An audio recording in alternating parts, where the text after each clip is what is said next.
तो current affairs के अंतर्गत नेक्स्ट टॉपिक जो आज हम आपका करेंगे वो है पीएम श्री योजना। पीएम श्री योजना ये प्रारंभ की गई है आप सभी की, प्रधानमंत्री स्कूल फॉर राइजिंग इंडिया। ठीक है, तो 7 सितंबर 2022 को प्रधानमंत्री नरेंद्र मोदी जी की अध्यक्षता में केंद्रीय मंत्रिमंडल के द्वारा पीएम श्री योजना जो है आपकी प्रारंभ की गई है। पीएम श्री का मतलब है SRI, है ना, ये इस तरीके से आप, ये तो आपका पीएम हो गया, SRI इसका फुल फॉर्म क्या है? SRI का स्कूल फॉर राइजिंग इंडिया। ठीक है, इसको मंजूरी दी गई। तो एक नई योजना है पीएम श्री योजना। इस योजना के तहत आगामी 5 वर्षों में, मतलब 2022-23 से लेकर के 2026-27 तक जो है, इस योजना के तहत स्कूलों को इस तरीके से डेवलप किया जाएगा ताकि बच्चों का संज्ञानात्मक विकास हो सके, उनको गुणवत्तापूर्ण शिक्षा प्रदान की जा सके, कौशल युक्त शिक्षा प्रदान की जा सके। ठीक है, तो इस योजना के तहत 14,500 स्कूलों का विकास और उन्नयन किया जाएगा। और इस योजना के तहत हमें नवीनतम तकनीकी का प्रयोग करना है, स्मार्ट कक्षाएं बनानी हैं, खेल एवं विश्व स्तरीय आधुनिक अवसंरचनाओं का निर्माण करना है। तो पीएम श्री योजना एक तरीके से स्कूलों का कायाकल्प करने से जुड़ी हुई योजना है कि हम कुछ ऐसे स्कूलों को बनाएं जिससे बच्चों का कंप्लीट डेवलपमेंट हो, संज्ञानात्मक डेवलपमेंट हो, वो कौशल युक्त डेवलपमेंट हो उनका, और साथ साथ जो है आधुनिक और परिवर्तनकारी जो है उनके अंदर आमूलचूल परिवर्तन आ सके और वो स्किल डेवलपमेंट सीख सके। तो 14,500 से अधिक स्कूलों का विकास करने की योजना है। इसमें केंद्र सरकार के, राज्य सरकारों के और केंद्र शासित प्रदेश और स्थानीय क्षेत्रों के जो स्कूल होंगे उनको चयनित किया जाएगा और उनको सुदृढ़ बनाने का प्रयास किया जाएगा। ठीक है, तो जो मौजूदा स्कूल हैं उनको ही हम डेवलप करने का प्रयास किया जाएगा। साथ ही इन स्कूलों को ग्रीन स्कूल में भी डेवलप किया जाएगा।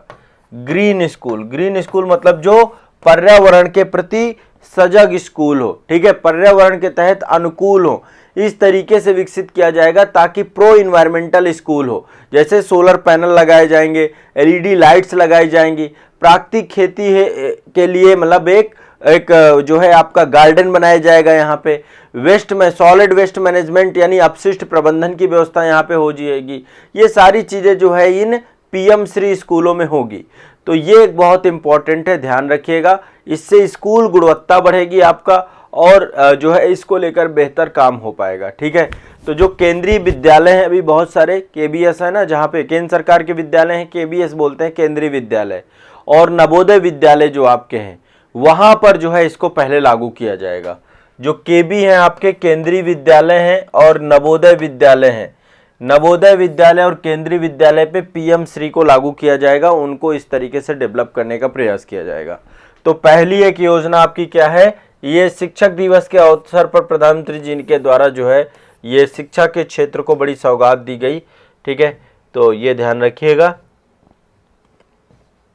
पीएम श्री 14,500 स्कूलों को अपग्रेड किया जाएगा पीएम श्री योजना के तहत। चलिए अगला चलते हैं नेक्स्ट। ये आपका जो है मिशन स्कूल ऑफ एक्सीलेंस का शुरुआत किया गया 19 अक्टूबर 2022 को। 19 अक्टूबर 2022 को मिशन स्कूल ऑफ एक्सीलेंस का प्रारंभ किया गया गुजरात के अडालज स्थित त्रिमंदिर। ठीक है, एक जगह है गुजरात में, ये आप देख सकते हैं, एक मिनट, हाँ ये है, प्रधानमंत्री नरेंद्र मोदी जी के द्वारा लॉन्च किया गया है मिशन स्कूल ऑफ एक्सीलेंस। ये जगह है आपकी अडालज पड़ता है गुजरात में। ठीक है, वहां पर मिशन स्कूल ऑफ एक्सीलेंस का आरंभ किया गया। उद्देश्य यही है कि गुजरात में शिक्षा के बुनियादी ढांचे को बेहतर करना। ठीक है, लगभग इसमें 10,000 करोड़ रुपए का व्यय किया जाएगा। ठीक है, इस मिशन स्कूल ऑफ एक्सीलेंस के तहत टोटल क्या है, 10,000 करोड़ रुपए का क्या किया जाएगा, इसमें व्यय किया जाएगा। और तो गुजरात की बुनियादी शिक्षा को बेहतर बनाने की दिशा में मिशन स्कूल ऑफ एक्सीलेंस का प्रारंभ किया गया है प्रधानमंत्री जी के द्वारा। जगह कौन सी है? गुजरात में अडालज। ठीक है, अडालज में त्रिमंदिर है आपका, त्रिमंदिर में वहाँ पर mission school of excellence start किया गया है, ठीक है।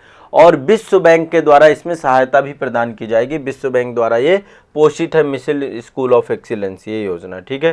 तो ये आप ध्यान रखिएगा। आगे चलते हैं नेक्स्ट। ये एक आपका गिनीज वर्ल्ड ऑफ रिकॉर्ड बना है, ये गिनीज वर्ल्ड ऑफ रिकॉर्ड हमारे बनाया है national highway authority of India NHAI ने बनाया है, ठीक है। NHAI के द्वारा एक वर्ल्ड रिकॉर्ड बनाया गया है गिनीज में सड़क बनाने में, ठीक है। देखिए आपको एक बात समझनी होगी, भारत विश्व में राष्ट्रीय राजमार्गों में विश्व में दूसरे नंबर पे आता है, ठीक है। दूसरे नंबर में सबसे बड़ा, विश्व का दूसरा सबसे बड़ा रोड नेटवर्क भारत का है। 63.72 लाख किलोमीटर रोड है हमारे देश में, विश्व में दूसरा सबसे बड़ा सड़क नेटवर्क हमारा है। तो अभी हाल ही में जो है 8 जून 2022 को NHAI और एक आपका इसके द्वारा एक विज्ञप्ति, एक नोटिफिकेशन जारी किया गया और ये बताया गया कि कंक्रीट के सड़क निर्माण में, कंक्रीट की जो सड़क निर्माण है उस पे Guinness world of record Bharat के NHAI के द्वारा बनाया गया है। कहाँ बनाया गया है? नेशनल हाईवे 53 आपका, ये आप देख रहे हैं ये सड़क निर्माण है। एक ही दिन में ये आपका सर्टिफिकेशन है, ये आप देख रहे हैं ये पूरी की पूरी सड़क है। एक ही दिन में 84.4 किलोमीटर लंबा जो है सड़क बनाया गया है। कितना? 84.4 किलोमीटर लंबी सड़क बनाई गई है। ये क्या है आपका? NH53 नेशनल हाईवे 53 में काम किया गया है, ठीक है। और ये जो है आपका 105 घंटे 33 मिनट में पूरा किया गया है, 105 घंटे 33 मिनट में पूरा किया गया है। तो वर्ल्ड रिकॉर्ड आपका NHAI के द्वारा बहुत शानदार काम चल रहा है इसमें, ठीक है। सड़क निर्माण परियोजना हमारे देश में जब से नितिन गडकरी साहब हैं हमारे सड़क परिवहन मंत्री, बहुत शानदार काम कर रहे हैं, ठीक है। तो बिना रुके लगातार 84 किलोमीटर की सड़क बनाना NH53 में, इस चीज पे ये पूरा का पूरा। इससे पहले ये रिकॉर्ड दोहा के पास था, दोहा कतर है जो आपका, वहां पर ये जो है बनाया गया था। वहां पे 10 दिन के अंदर जो है आपका बनाई गई थी 25 किलोमीटर लंबी सड़क, हमने 84 किलोमीटर लंबी सड़क बना दी। तो 84.4 किलोमीटर लंबी सड़क आपकी 105 घंटे 33 मिनट में पूरी की गई है। तो इसमें आपका एक तो NHAI है, ये आपका जो NH53 है ना, ये महाराष्ट्र के अमरावती और अकोला जिला इनके बीच में शुरू किया गया है, महाराष्ट्र में बनाई गई है आपकी ये, ठीक है। महाराष्ट्र के अमरावती से अकोला क्षेत्र में बनाई गई है, अमरावती से अकोला, ठीक है, इस क्षेत्र में बनाई गई, ध्यान रखिएगा इस बात को। तो गिनीज वर्ल्ड ऑफ रिकॉर्ड मिला है NHAI को। और NHAI के साथ एक संस्था और थी आपकी, ठीक है, Rajpath Infracon private limited, Pune की एक संस्था है आपकी ये, राजपथ इंफ्राकॉन प्राइवेट लिमिटेड, इन दोनों के सहयोग से बना है NHAI प्लस राजपथ इंफ्राकॉन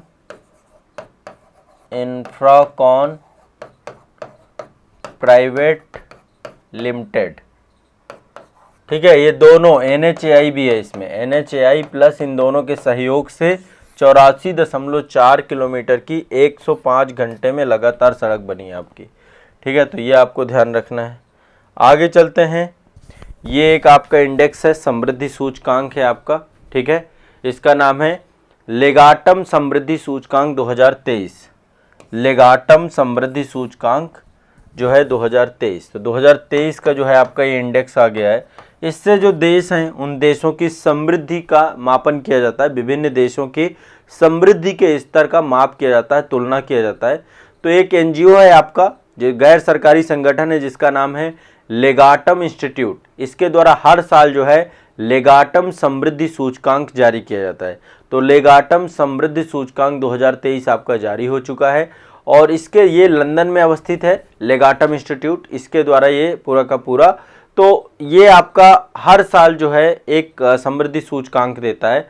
अब इस समृद्धि सूचकांक पे नंबर 1 में डेनमार्क है, नंबर 1 में है डेनमार्क, ठीक है, वही है डेनमार्क, स्वीडन, नॉर्वे टॉप 3 में आपके हैं। नंबर 2 में डेनमार्क के बाद स्वीडन है, स्वीडन, फिर है आपका 3 में नॉर्वे। भारत की रैंक क्या है इसमें लेगाटम में? भारत को 2023 में 103वां स्थान मिला है। भारत 103वें नंबर पे थे है। 2022 में भारत जो है 100वें नंबर पे थी। ठीक है, और जो पश्चिमी यूरोप वाला क्षेत्र है, यदि रीजनल तौर पे देखें तो विश्व का सर्वाधिक समृद्ध क्षेत्र है। ठीक है, सबसे ज़्यादा समृद्ध है पश्चिमी यूरोप वाला क्षेत्र। ठीक है, तो इसमें कई सारे मतलब टोटल जो है 12 फैक्टर लिए जाते हैं कि किसी देश की रक्षा सुरक्षा कैसी है, व्यक्तिगत सुरक्षा कैसी है, व्यक्तिगत स्वतंत्रता कैसी है, सामाजिक पूंजी कैसी है, वहाँ का प्रशासन कैसा है, निवेश परिवेश कैसा है, उद्यम की स्थिति कैसी है, अवसंरचना कैसी है, वहाँ पे आर्थिक गुणवत्ता कैसी है, रहन सहन की स्थिति कैसी है, स्वास्थ्य कैसा है, शिक्षा कैसा है, पर्यावरण कैसा है, ये सारे कारक आधार बना करके ये आपका लेगाटम प्रॉस्पेरिटी इंडेक्स आपका जारी किया जाता है। तो यहाँ पे नंबर 1 पे डेनमार्क है और 103वें नंबर पे भारत है, ये ध्यान रखना है। ठीक है, क्लियर है। आगे चलते हैं, ये आपका इकोनॉमिक फ्रीडम इंडेक्स है आपका। ठीक है, ये भी आपका महत्वपूर्ण इंडेक्स है, 2023 का आ चुका है। 2023 का आपका आर्थिक स्वतंत्रता सूचकांक, इकोनॉमिक फ्रीडम इंडेक्स। ठीक है, आर्थिक स्वतंत्रता सूचकांक 2023 आ चुका है आपका। तो द हेरिटेज फाउंडेशन एक संस्था है आपकी, इसके द्वारा ये पूरा जारी किया जाता है। द हेरिटेज फाउंडेशन अमेरिका का एक ये थिंक टैंक है, द हेरिटेज फाउंडेशन, उसके द्वारा इसको जारी किया जाता है। अब इसमें से नंबर 1 पे कौन है? नंबर 1 पे 4 देशों को एक साथ रखा गया है। नंबर शुरुआत में 4 देश है। नंबर 1 पे सिंगापुर है, सिंगापुर है आर्थिक स्वतंत्रता में नंबर 1 पे सिंगापुर है। ठीक है, सिंगापुर के बाद स्विट्जरलैंड है, आयरलैंड है और ताइवान है। ये एक तरीके से उच्च आर्थिक स्वतंत्रता है यहाँ पर। ठीक है, सर्वाधिक है स्विट्जरलैंड, ठीक है, सिंगापुर, स्विट्जरलैंड, आयरलैंड और ताइवान, आयरलैंड और ताइवान। भारत की बात करें तो भारत की आर्थिक स्वतंत्रता की स्थिति क्या है? तो भारत का स्कोर जो है आर्थिक स्वतंत्रता में काफ़ी पीछे है, 131वां स्थान मिला है हमें। कितना? 131। भारत 131वें नंबर पे है। ठीक है, भारत की हर जगह पे हालत खराब ही रहती है।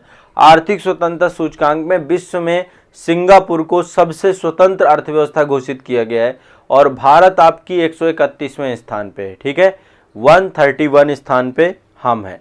तो ये आपका सूचकांक जारी किया जाता है। 4 प्रमुख इसमें जो है आपके फैक्टर्स होते हैं।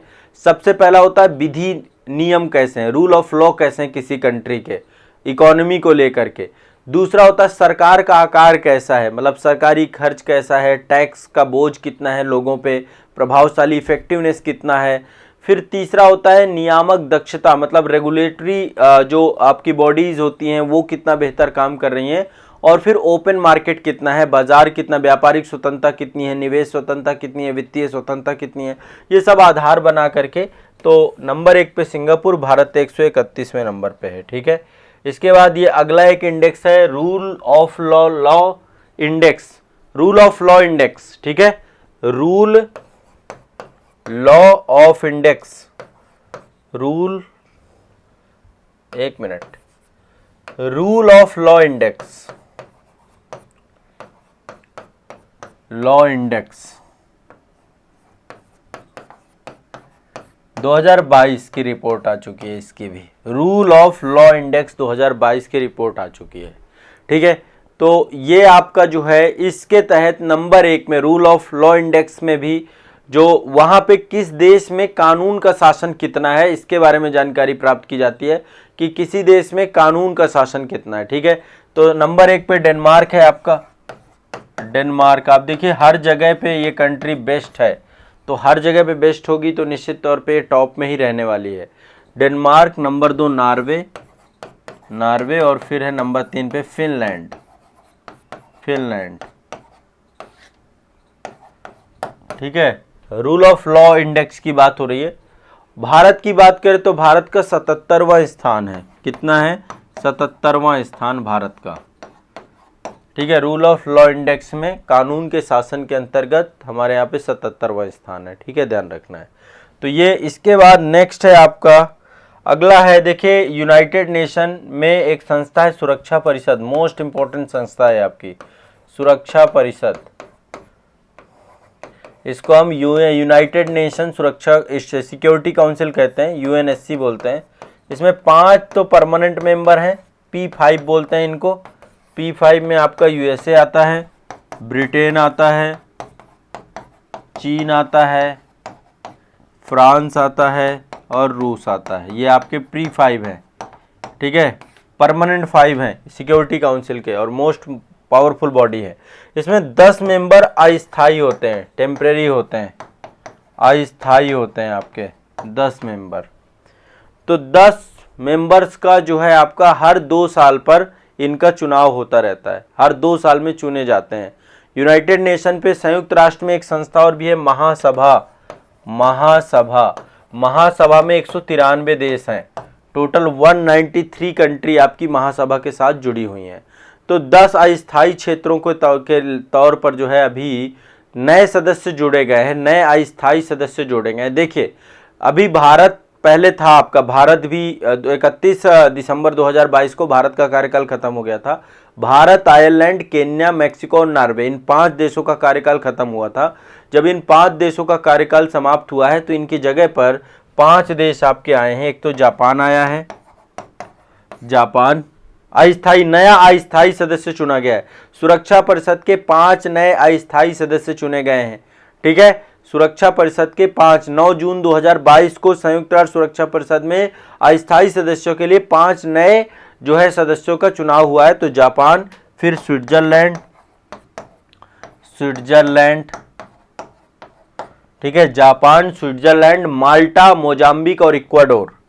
माल्टा ये अफ्रीकन कंट्री हैं, माल्टा, मोजाम्बिक और इक्वाडोर।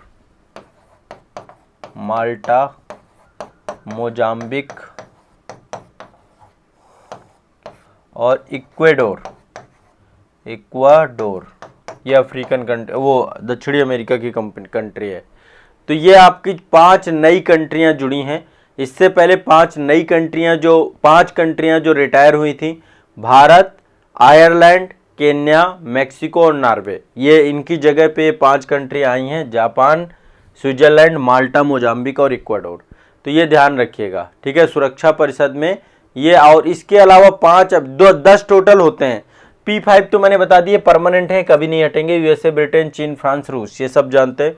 ये आपके अभी नए 5 आए हैं। जो अभी ऑलरेडी 5 हैं उनमें से अल्बानिया, ब्राजील, घाना और आपका गैबोन और संयुक्त अरब अमीरात, अभी 5 और ये भी हैं। टोटल 10 कंट्रीज आपकी टेम्परेरी में होती हैं, ठीक है। तो 5 नए सदस्य यूनाइटेड नेशन में चुने गए हैं। इसके बाद ये रूल ऑफ लॉ इंडेक्स आपका हो गया। भारत की रैंक इसमें जो है आपकी 77वीं है, नंबर 1 पे डेनमार्क है। इसके बाद ये आपका इकोनॉमिक फ्रीडम इंडेक्स है, नंबर 1 पे सिंगापुर है, भारत की 131वीं रैंक है इसमें आपकी, ठीक है। इसके बाद जो है आपका ये अगला है, ये आपका लेगाटम प्रॉस्पेरिटी इंडेक्स यानी कि लेगाटम समृद्धि सूचकांक, नंबर 1 पे डेनमार्क है, भारत की 103वीं रैंक है आपकी ये, ठीक है। और ये Guinness world of record NH53 को बनाया NHAI ने, इसके बारे में मैंने आपको बता दिया। इसके बाद नेक्स्ट ये आपका देखिए, ये हाँ, ये सड़क निर्माण है। ये आपका मिशन स्कूल ऑफ एक्सीलेंस है, ये गुजरात में प्रारंभ किया है प्रधानमंत्री जी ने। और PM श्री योजना, ठीक है, इसके प्रधानमंत्री स्कूल ऑफ राइजिंग इंडिया, इसमें 14,500 स्कूलों को जो है क्या किया जाएगा, इस्टेब्लिश किया जाएगा, उनको अपग्रेड किया जाएगा। तो ये आपके करंट अफेयर से जुड़ी हुई महत्वपूर्ण विषय वस्तु थी। अब आप इतने को पहले रिवाइज कर लो, पढ़ लो, 1-2 बार रिवीजन से ये आपके लिए हमेशा के हो जाएंगे, ठीक है। रेगुलर कंटिन्यूअस आपको ये चीज़ करना है। हाँ, वीटो पावर 5 को ही रहती है, 5 जो आपके हैं उन्हीं को वीटो पावर रहती है, ठीक है। चलिए।